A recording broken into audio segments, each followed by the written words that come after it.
Hello friends, welcome to Quick Revision Point. My name है Raksha Srivastava. Friends, आज हम बाल विकास एवं शिक्षा शास्त्र के इंपॉर्टेंट क्वेश्चन को डिस्कस करेंगे जो कि फ्रेंड एग्जाम के लिए इंपॉर्टेंट है। तो स्टार्ट करते हैं। फर्स्ट क्वेश्चन क्या है, वह कौन सी अवस्था है जिसमें बच्चे परिवार से स्वायत्तता स्थापित करते हैं और अपने खुद व्यक्तिगत मूल्यों एवं लक्ष्यों को परिभाषित करते हुए अपनी खुद की पहचान का निर्माण करते हैं। तो ए है प्रारंभिक बाल्यावस्था, बी है मध्य बाल्यावस्था, सी है उत्तर बाल्यावस्था, डी है किशोरावस्था। वह कौन सी अवस्था है जिसमें बच्चे परिवार से स्वायत्तता स्थापित करते हैं और अपने खुद व्यक्तिगत मूल्यों एवं लक्ष्यों को परिभाषित करते हुए अपनी खुद की पहचान का निर्माण करते हैं, वो है किशोरावस्था। राइट आंसर डी हो जाएगा। नेक्स्ट क्वेश्चन देखेंगे। शारीरिक विकास के संदर्भ में बच्चों के विकास को समझने के लिए यह जरूरी है कि बजाय एक विशिष्ट उम्र को देखने के विकास की सीमा क्षेत्र को देखा जाए। ओके, तो ये करेक्ट है फ्रेंड, क्योंकि बच्चों की वृद्धि व विकास में व्यक्तिगत भिन्नताएं होती हैं, तो ये भी करेक्ट है। ओके, क्योंकि शारीरिक विकास के संदर्भ में बच्चों के विकास को समझने के लिए यह जरूरी है कि बजाय एक विशिष्ट उम्र को देखने की विकास की सीमा क्षेत्र को देखा जाए, क्योंकि बच्चों की वृद्धि व विकास में व्यक्तिगत विभिन्नताएं जो होती हैं। ओके, तो ए और आर इसमें दोनों सही है और आर जो है सही व्याख्या करता है ए की। राइट आंसर जो होगा फ्रेंड ए हो जाएगा। नेक्स्ट क्वेश्चन, निम्नलिखित में से कौन सा विकास का सिद्धांत नहीं है? तो ए है विकास एक क्रमानुसार होने वाली प्रक्रिया है।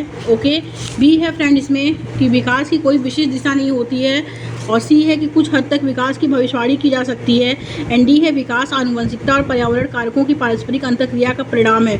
तो विकास का सिद्धांत जो नहीं है वो है कि विकास एक क्रमानुसार होने वाली प्रक्रिया है। यस, ये करेक्ट है।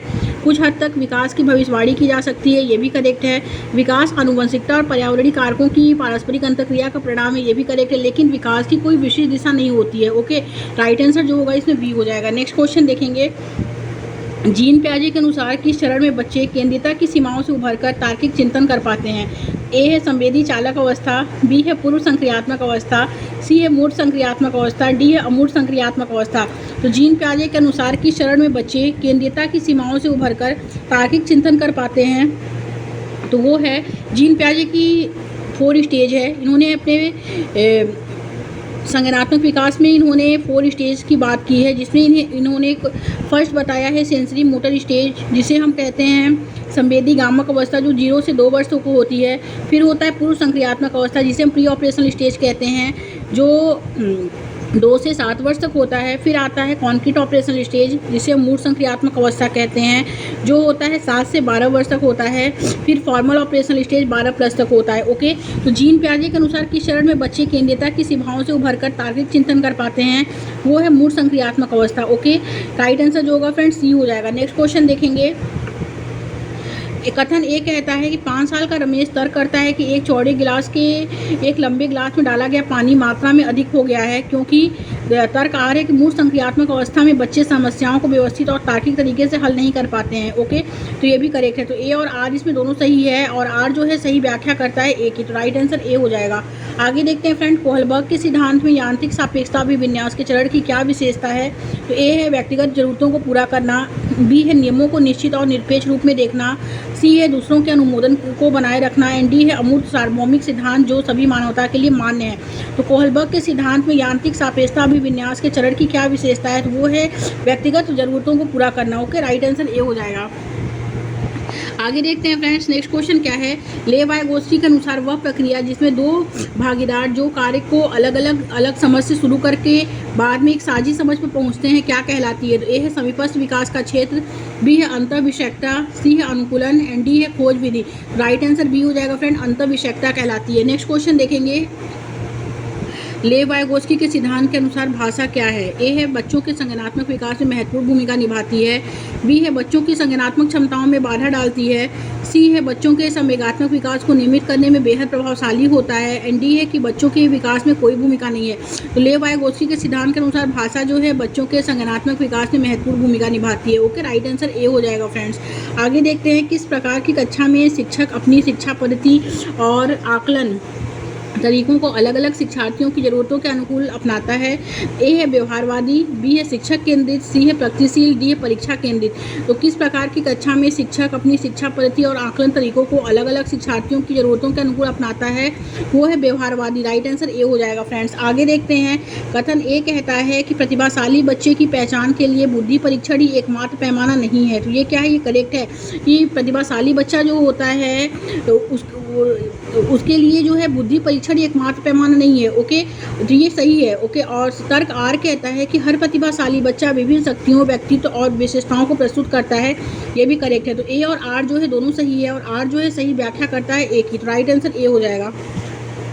नेक्स्ट क्वेश्चन, छोटे बच्चे खेलते समय अक्सर खुद से बात करते हैं। लेव वाइगोत्स्की के अनुसार यह जो है निज वाक्य का उदाहरण है तथा शिक्षकों को इसे क्या करना चाहिए, तो बढ़ावा देना चाहिए। ओके, तो छोटे बच्चे खेलते समय अक्सर खुद से बात करते हैं।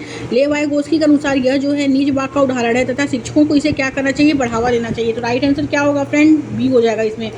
नेक्स्ट क्वेश्चन देखेंगे, गुलाबी रंग को लड़कियों व नीले रंग को लड़कों से जोड़कर देखना, फिल इन दी ब्लैंक्स का उदाहरण है। किसका उदाहरण है, तो ए है जेंडर समता का, बी है जेंडर समानता का, सी है जेंडर रूढ़िवादिता का, एंड डी है जेंडर सशक्तता का। राइट आंसर जो होगा फ्रेंड वो सी हो जाएगा, जेंडर रूढ़िवादिता का उदाहरण है। ओके, आगे देखते हैं। कथन ए कहता है शिक्षकों को अपनी कक्षा में ऐसा सांस्कृतिक वातावरण बनाना चाहिए जिसमें वह अपनी मान्यता की सभी बच्चों में सीखने की क्षमता है वो दर्शा पाए। ओके, तो ये करेक्ट है, क्योंकि शिक्षकों की बच्चों की ये क्षमताओं के बारे में मान्यताएं व बच्चों से उनकी अपेक्षाएं सीखने को बेहद प्रभावित करती हैं। ओके, तो ए और आर इसमें फ्रेंड दोनों सही है, और आर जो है सही व्याख्या करता है ए की। ओके, तो राइट आंसर ए हो जाएगा। आगे देखते हैं फ्रेंड्स, नेक्स्ट क्वेश्चन क्या है। निम्न में से सतत व समग्र मूल्यांकन को लागू करने का प्रभावी तरीका कौन सा है। ए है विभिन्न तरीकों का प्रयोग करते हुए बच्चों का समय समय पर मूल्यांकन करना, बी है साल के शुरू व अंत में मूल्यांकन करना, सी है सभी विद्यार्थियों का मूल्यांकन वस्तुनिष्ठ लिखित परीक्षा देकर करना, डी है मूल्यांकन के लिए मानकीकृत परीक्षाओं का इस्तेमाल करना। निम्न में से सतत व समग्र मूल्यांकन को लागू करने का प्रभावी तरीका कौन सा है, वो है कि विभिन्न तरीकों का प्रयोग करते हुए बच्चों का समय समय पर मूल्यांकन करना। ओके, राइट आंसर ए हो जाएगा।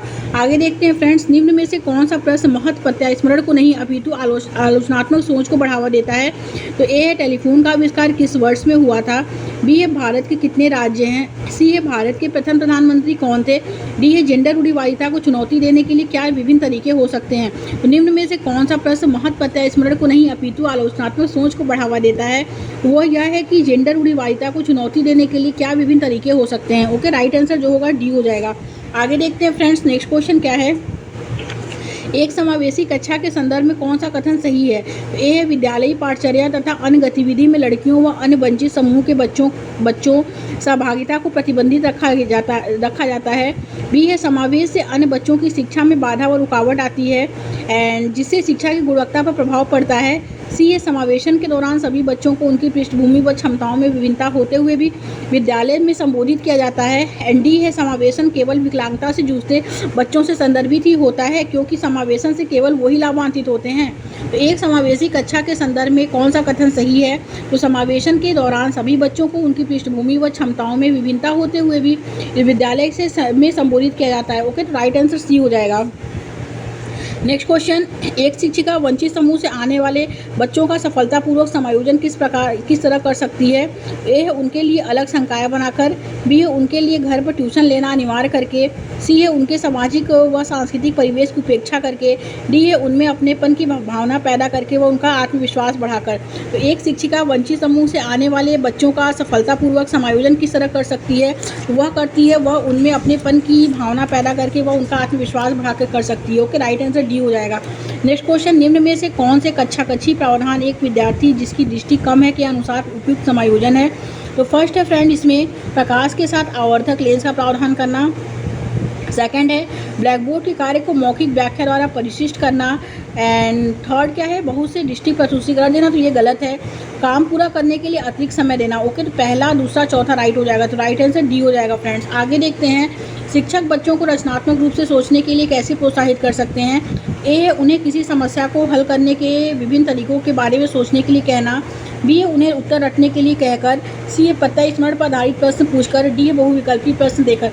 तो शिक्षक बच्चों को रचनात्मक रूप से सोचने के लिए कैसे प्रोत्साहित कर सकते हैं। तो वे उन्हें किसी समस्या को हल करने के विभिन्न तरीके के बारे में सोचने के लिए कहना। ओके, राइट आंसर ये हो जाएगा। आगे देखते हैं फ्रेंड्स, एक समावेशी कक्षा में कौन सा शिक्षा शास्त्र विद्यार्थियों के सीखने में बाधक होगा। ए है सहयोगात्मक अधिगम, बी है परिप्रवाह व समानुभूति पर आधारित कक्षा संस्कृति, एंड सी है मानकीकृत निर्देश, डी है उचित समायोजन। तो एक समावेशी कक्षा में कौन सा शिक्षा शास्त्र विद्यार्थियों के सीखने में बाधक होगा, वो यह है मानकीकृत निर्देश। ओके, राइट आंसर सी हो जाएगा। नेक्स्ट क्वेश्चन देखेंगे, प्रभावशाली शिक्षण कब होता है। तो ए है जब व्यक्तिगत विभिन्नताओं को अनदेखा व खारिज किया जाए। बी है जब संप्रत्ययों को अमूर्त बनाकर व असंदर्भित तरीके से पढ़ाया जाए। सी है जब कक्षा का वातावरण भय और तनाव पर आधारित हो। डी है जब सीखने में संवेगों के इस्तेमाल को स्वीकारा व संबोधित किया जाए। तो राइट आंसर जो होगा फ्रेंड वो डी हो जाएगा। प्रभावशाली शिक्षण कब होता है? जब सीखने में संवेगों के इस्तेमाल को स्वीकारा व संबोधित किया जाए। ओके, राइट आंसर डी हो जाएगा। नेक्स्ट क्वेश्चन देखेंगे।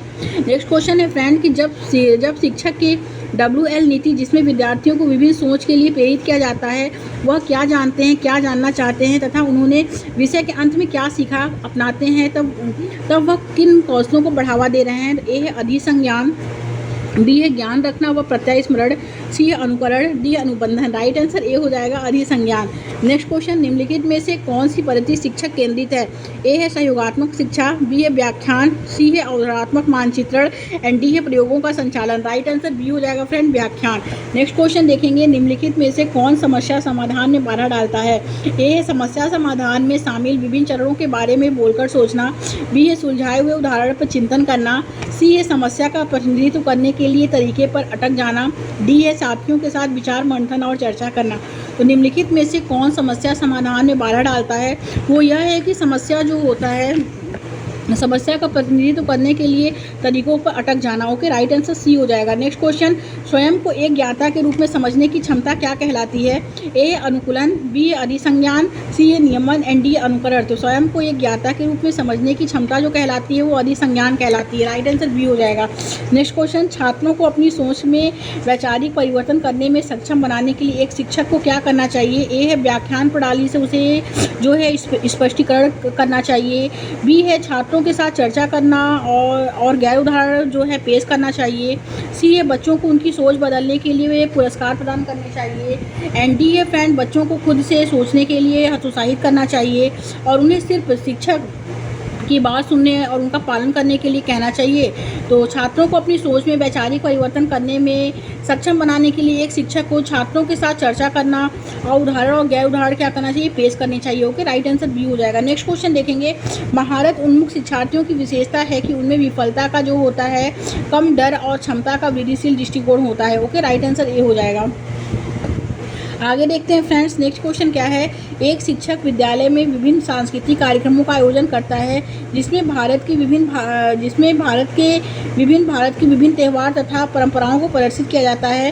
कार्यक्रम आयोजन के क्या उद्देश्य होने चाहिए? ए है सहयोगात्मक अधिगम को बढ़ावा देना, बी है सेकंड है विविधता का सम्मान एंड थर्ड है सृजनात्मकता को बढ़ावा देना और रूढ़िवादिता को बढ़ावा देना। तो ये गलत है, पहला दूसरा तीसरा इसमें राइट हो जाएगा। तो राइट आंसर ए हो जाएगा फ्रेंड्स। ओके, आगे देखते हैं नेक्स्ट क्वेश्चन क्या है।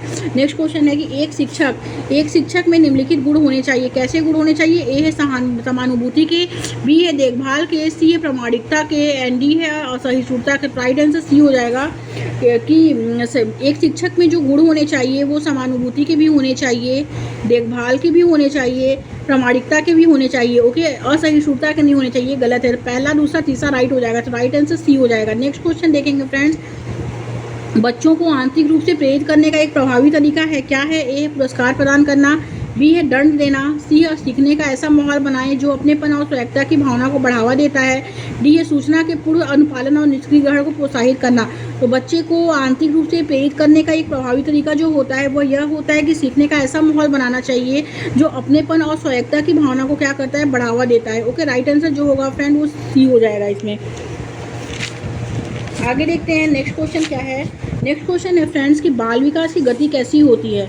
बाल विकास की गति कैसी होती है? बाल विकास की गति जो होती है एक समान मानकीय और अव्यवस्थित होती है, में व्यक्तिगत विभिन्नताएं होती हैं और यह अव्यवस्थित होती है। एक समान मानकीय और कुछ हद तक सुनियोजित और क्रमानुसार होती है।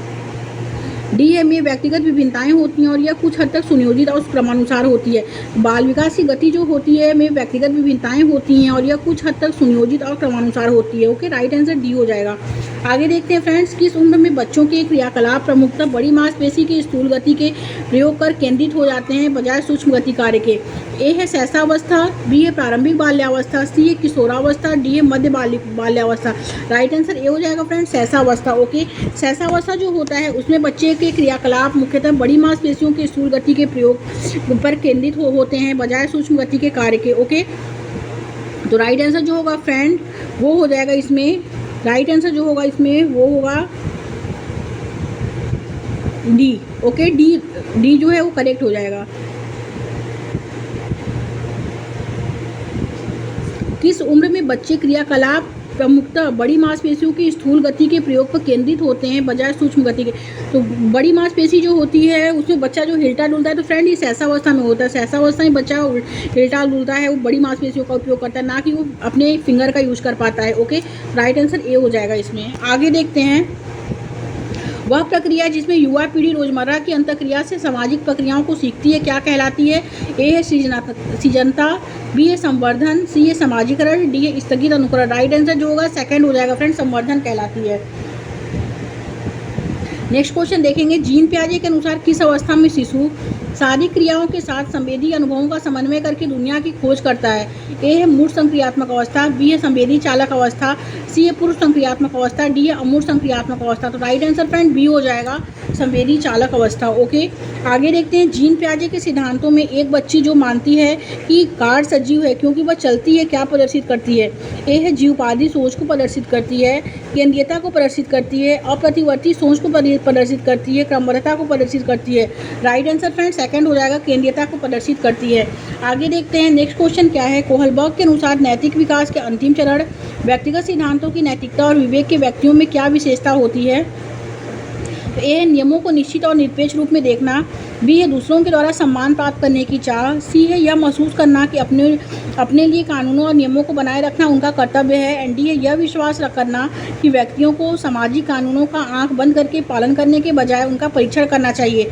तो कोहलबर्ग के अनुसार नैतिक विकास के अंतिम चरण व्यक्तिगत सिद्धांतों की नैतिकता और विवेक के व्यक्तियों में क्या विशेषता होती है? वह यह होती है कि यह विश्वास करना है कि व्यक्तियों को सामाजिक कानूनों का आंख बंद करके पालन करने के बजाय उनका परीक्षण करना चाहिए। ओके, राइट आंसर डी हो जाएगा। आगे देखते हैं फ्रेंड्स, लेवाइगोस्की के अनुसार जब एक शिक्षक बच्चों को उनके समीपस्थ विकास के क्षेत्र तक पहुंचने में मदद करने के लिए उन्हें समायोजित समर्थन देता है, तब वह किस संरचना का प्रयोग कर रहा है? तो ए है पाड़, बी है अनुबंधन, सी है अनुकरण, डी है अनुकूलन। राइट आंसर ए हो जाएगा फ्रेंड, पाड़ का प्रयोग कर रहा है। ओके, आगे देखते हैं, लेवाइगोस्की ने प्रतिपादित किया है कि विकास ए है सीखने का पर्याय है, बी है सीखने में स्वतंत्र रूप से होता है, सी है पर सांस्कृतिक कारकों पर का कोई प्रभाव नहीं पड़ता है, डी है को सामाजिक संदर्भ से अलग नहीं किया जा सकता है। तो लेवाइगोस्की ने प्रतिपादित किया है कि विकास जो होता है को सामाजिक संदर्भ से अलग नहीं किया जा सकता है। ओके, राइट आंसर डी हो जाएगा फ्रेंड्स। आगे देखते हैं, निम्न में से कौन बाल केंद्रित शिक्षण के अनुरूप नहीं है? ए है स्कूली परिवेश को सुरक्षित व बच्चों को के अनुकूल बनाना, बी है भय मुक्त वातावरण बनाना जिसमें हर बच्चा खुलकर जो है अभिव्यक्ति कर पाए, सी है कक्षा में सकारात्मक अनुशासन को लागू करना, डी है विद्यार्थियों को ज्ञान के निष्क्रिय ग्रहणकर्ता के रूप में पहचानना। तो निम्न में से कौन जो है बाल केंद्रित शिक्षण के अनुरूप नहीं है? तो वो यह है फ्रेंड कि विद्यार्थियों को ज्ञान के निष्क्रिय ग्रहणकर्ता के रूप में पहचानना। राइट आंसर डी हो जाएगा। नेक्स्ट क्वेश्चन देखेंगे फ्रेंड, जिन व्यक्तियों के में आमतौर पर पढ़ने लिखने और कहानी सुनाने अच्छे कौशल होते हैं, कहानी सुनने के अच्छे कौशल होते हैं, उनमें जो होता है फिल इन द ब्लैंक्स बुद्धि अधिक मात्रा में होती है। तो ए है तर्कगणितीय बुद्धि, बी है भाषाई बुद्धिमत्ता, सी है अंतःवैयक्तिक बुद्धिमत्ता, डी है संगीतमय बुद्धिमत्ता। तो जिन व्यक्तियों में आमतौर पर पढ़ने लिखने और कहानी सुनाने के अच्छे कौशल होते हैं उनमें भाषाई बुद्धिमत्ता जो होती है अधिक होती है। ओके, राइट आंसर बी हो जाएगा फ्रेंड्स। आगे देखते हैं, किसने प्रतिपादित किया है कि भाषा का बच्चे के संज्ञानात्मक विकास में महत्वपूर्ण प्रभाव होता है? ए है लेवाइगोस्की का, बी है बीएफ स्किनर का, सी है हार्वर्ड गार्डनर का, डी है जीन पियाजे का। राइट आंसर ए हो जाएगा फ्रेंड, लेवाइगोस्की का। आगे देखते हैं, निम्न में से कौन सी प्रणाली कक्षा कक्ष में जेंडर रूढ़िवादिता को चुनौतीपूर्ण देने में प्रभावशाली है, चुनौती देने में प्रभावशाली है? तो ए है शिक्षिका को कक्षा में जेंडर संबंधी मुद्दों को नकारना व नज़रअंदाज करना चाहिए, बी है शिक्षकों को कक्षा में होने वाली गतिविधियों की जिम्मेदारी सभी बच्चों को बराबर देनी चाहिए, सी है शिक्षिका को शारीरिक कार्य जैसे मैच को लगाना लड़कों को और हल्के कार्य जैसे बुलेटिन बोर्ड सजाना लड़कियों को देने चाहिए, एंड डी है शिक्षकों को लड़कियों से गणित व विज्ञान में ज़्यादा अपेक्षा नहीं रखनी चाहिए। तो कौन सी प्रणाली कक्षा कक्ष में जेंडर रूढ़िवादिता को चुनौती देने में प्रभावशाली होता है? तो यह है फ्रेंड की शिक्षिका को कक्षा में होने वाली गतिविधियों की जिम्मेदारी जो है सभी बच्चों को बराबर देनी चाहिए। ओके, राइट आंसर बी हो जाएगा। आगे देखते हैं, विविध शिक्षार्थी वाली कक्षा में शिक्षकों को चाहिए कि वे ऐसे पाठ्यक्रम का पालन करें जिसमें वे कक्षा में बच्चों की संस्कृति और भाषा को शामिल करें। बी है, रूढ़ियों और पूर्वाग्रहों को बढ़ावा दें। सी है, बच्चों के मानक आधारित परीक्षण के लिए कठोर संरचनाएं बनाएं। डी है, योग्यता के आधार पर अलग संकाय बनाएं। तो विविध शिक्षार्थी वाली कक्षा में शिक्षकों को चाहिए कि वे ऐसे पाठ्यक्रम का पालन करें जिसमें वे कक्षा में बच्चों की संस्कृति और भाषा को शामिल करें। ओके, राइट आंसर ए हो जाएगा। आगे देखते हैं, शिक्षक समूह को चर्चा के दौरान एक शिक्षिका बच्चों से अलग अलग पहलुओं को ध्यान में रखते हुए कोरोना महामारी के प्रभाव पर चर्चा करने को कहती है। इस चर्चा के माध्यम से शिक्षक का उद्देश्य आलोचनात्मक चिंतन को बढ़ावा देना है। ओके, राइट आंसर जो होगा फ्रेंड बी हो जाएगा। नेक्स्ट क्वेश्चन, आकलन के निम्नलिखित तरीकों में से कौन सा सामाजिक रचनात्मक कक्षाओं में उपयोग नहीं किया जाएगा? ए है, सहयोगी परियोजनाएं। बी है, मानकीकृत परीक्षण। सी है, सहकर्मी मूल्यांकन। डी है, कक्षा अवलोकन।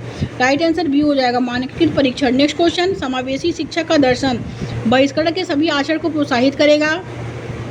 का आधार विद्यार्थियों को उनकी योग्यता के आधार पर पृथक स्कूल में शिक्षित करना है। केवल उन्हीं बच्चों तक सीमित है जो दृष्टिबाधित व स्वर्ण बाधित हैं। अपवर्जन की सभी नीतियां व आचरण को चुनौती देता है। तो राइट आंसर इसमें डी हो जाएगा फ्रेंड। ओके, आगे देखते हैं, एक विविध कक्षा कक्ष में जिसमें विभिन्न योग्यता वाले विद्यार्थी हैं, एक शिक्षक को क्या करना चाहिए? ए है, सबके लिए एक जैसा शैक्षिक शिक्षा शास्त्र अपनाना चाहिए। बी है, सीखने सिखाने के लिए विविध सामग्रियों का इस्तेमाल करना चाहिए। सी है, शिक्षक केंद्रित शिक्षण करना चाहिए। डी है, परीक्षाओं को और केंद्रित शिक्षण करना चाहिए। तो राइट आंसर बी हो जाएगा फ्रेंड, सीखने सिखाने के लिए विविध सामग्री का इस्तेमाल करना चाहिए। ओके, राइट आंसर इसमें होगा बी। नेक्स्ट क्वेश्चन, वह विद्यार्थी जिन्हें ध्यान न्यूनता अति क्रियाशीलता विकार है के अनुकूलन पद्धति कौन सी है? तो ए है, विद्यार्थियों को खड़े होकर कार्य करने की अनुमति देना। सेकंड है, कार्य को छोटे टुकड़ों में बांटना। एंड थर्ड है फ्रेंड, इसमें कक्षा कार्य को पूरा करने के लिए सख्त समयावधि तय करना। एंड फोर्थ है, एक समय पर एक कार्य देना। तो पहला, दूसरा और चौथा राइट हो जाएगा। ओके, तो राइट आंसर जो होगा फ्रेंड वो बी हो जाएगा इसमें।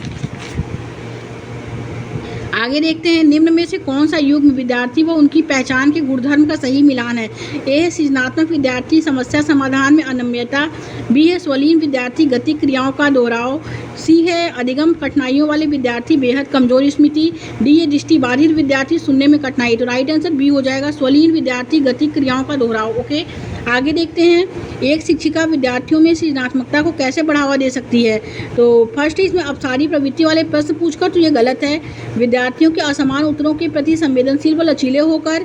और थर्ड है, एकमात्र सही उत्तर को प्रोत्साहित करके। ओके, अनन्य निर्देश का पालन करने के लिए कहकर, नहीं ये गलत है। तो दूसरा और तीसरा इसमें राइट हो जाएगा। तो राइट आंसर जो होगा फ्रेंड बी हो जाएगा। नेक्स्ट क्वेश्चन, सीखने को प्रभावशाली बनाने के लिए विषय वस्तु को व्याख्यान विधि से प्रस्तुत किया जाना चाहिए। सेकंड है, विधि के निजी जीवन के अनुभवों से जोड़ा जाना चाहिए। सी है, विभाजित टुकड़ों में प्रस्तुत किया जाना चाहिए। एंड डी है, बेहद चुनौतीपूर्ण होना चाहिए जिससे वह विद्यार्थियों के सीखने के स्तर में बहुत ज़्यादा हो।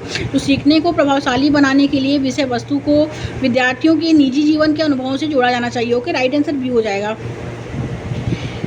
कथन ए कहता है, शिक्षक को बच्चों को उनकी आवाज़ खोजने में मदद करनी चाहिए व उनकी जिज्ञासा को पोषित करना चाहिए। चीज़ों को करके देखना, सवाल पूछना, जांच पड़ताल करना। ओके, ये करेक्ट है क्योंकि सीखना समझ बनाने की प्रक्रिया है, न कि पुस्तकी ज्ञान के ज्यों का त्यों पुनरुक्ति करने का कौशल। ए और आर दोनों सही है और आर जो है सही व्याख्या करता है ए की। ओके, राइट आंसर ए हो जाएगा। आगे देखते हैं, एक संरचनावादी शिक्षा कैसी होती है? को उदाहरण व गैर उदाहरण दोनों देने चाहिए, को केवल उदाहरण देने चाहिए, को संप्रत्ययों के पुष्टिकरण के लिए केवल और गैर उदाहरण देने चाहिए। एंड डी है, को कक्षा में उदाहरण व गैर उदाहरण दोनों नहीं देने चाहिए। तो एक संरचनावादी शिक्षिका जो होती है को उदाहरण व गैर उदाहरण दोनों देने चाहिए। ओके, राइट आंसर ए हो जाएगा। फिल इन दी ब्लैंक्स विद्यार्थियों को खुद पर विश्वास रखने और मेहनत करने के लिए अभिप्रेरित करते हैं। तो ए है, शर्मिंदगी और निराशा। बी है, भय और उत्कंठा। एंड सी है फ्रेंड, यह मान्यता की क्षमता अटल और अनियंत्रणीय है। और डी है, यह मान्यता की क्षमता वार्षिक और नियंत्रणीय है। तो इसमें जो राइट आंसर होगा फ्रेंड वो भय और उत्कंठा हो जाएगा। भय और उत्कंठा विद्यार्थियों को खुद पर विश्वास रखने और मेहनत करने के लिए अभिप्रेरित करते हैं। ओके, राइट आंसर इसमें बी हो जाएगा। आगे देखते हैं, नेक्स्ट क्वेश्चन क्या है? शिक्षक छात्रों को शिक्षण अधिगम प्रक्रिया शुरू करते समय उनके पूर्व ज्ञान का आवाहन करने के लिए कुछ गतिविधियां कराती है। इन क्रियाकलापों के संदर्भ में क्या सही नहीं है? तो फर्स्ट है फ्रेंड इसमें, यह छात्रों में जानकारी का जुड़ाव एवं संबंध बनाने में सहायक है, तो ये गलत है। यह समय और संसाधन की बर्बादी है, यस ये करेक्ट है। थर्ड है कि यह शिक्षण अधिगम प्रक्रिया को प्रभावी बनाने में सहायक नहीं है, यस ये भी करेक्ट है। बट यह अधिगम के लिए तैयार करने के लिए एक सकारात्मक और मनोवैज्ञानिक पहल है, तो ये गलत है। तो दूसरा और तीसरा इसमें राइट आंसर हो जाएगा, तो करेक्ट आंसर डी हो जाएगा। आगे, एक शिक्षक छात्रों को चिंता से निपटने में कैसे मदद कर सकता है? ए है उन्हें कड़ी सजा देकर, बी है पुरस्कार देकर, सी है प्रत्यय स्मरण व बार बार अभ्यास करने के लिए कहकर, डी है वह उनसे उनकी भावनाओं के बारे में बात करके और उनसे जूझने में मदद करके। तो एक शिक्षक छात्रों को चिंता से निपटने में कैसे मदद कर सकता है? तो वह उनसे उनकी भावनाओं के बारे में बात करके और उनसे जूझने में मदद करके जो है वो मदद कर सकता है। ओके, राइट आंसर डी हो जाएगा। आगे देखते हैं, शिक्षक बच्चों को आंतरिक रूप से प्रेरित शिक्षार्थी बनने के लिए कैसे प्रोत्साहित कर सकते हैं? ए है उच्च उपलब्धि वाले शिक्षार्थियों की प्रशंसा करके, बी है कम उपलब्धि वाले शिक्षार्थियों को दंड देके, सी है उन्हें शिक्षकों की नकल करने के लिए बढ़ावा देके, डी है सीखने में आनंद की भावना पैदा करके। तो राइट आंसर फ्रेंड डी हो जाएगा इसमें। ओके, सीखने में आनंद की भावना पैदा करके। आगे देखते हैं, जब जफर अपने माध्यमिक कक्षा के विद्यार्थी से प्रश्न करता है, आज अपने आप कैसे सीखते हैं, कि आज अपने आप कैसे सीखते हैं, इसके बारे में क्या सीखा, तो वह कौन से कौशल प्रोत्साहित कर रहा है? ए है अनुबंधन, बी है अनुकरण, सी है स्मरण व प्रत्याहार, डी है अधिसंज्ञान। राइट आंसर डी हो जाएगा, अधिसंज्ञान। नेक्स्ट क्वेश्चन, कथन ए कहता है कि एक शिक्षिका अपने विद्यार्थी के साथ साझा करती है, किस तरह समस्या समाधान के सभी चरणों का पालन करके किसी समस्या का समाधान कैसे किया जा सकता है, क्योंकि अपनी सोच को बोलकर विद्यार्थियों के साथ साझा करना एक प्रभावी शिक्षण कार्य नीति है। तो ए और आर इसमें दोनों सही है, और आर जो है सही व्याख्या करता है ए की। राइट आंसर ए हो जाएगा। नेक्स्ट एंड लास्ट क्वेश्चन देखेंगे, कथन ए कहता है कि एक बच्चे की संवेगात्मक मनोस्थिति स्कूल में उसके प्रदर्शन को प्रभावित करती है। यस करेक्ट है, क्योंकि संज्ञान व संवेग परस्पर संबंधित होते हैं। यस ये भी करेक्ट है। ए और आर इसमें दोनों सही है, और आर सही व्याख्या करता है ए की। Okay, thank you friends.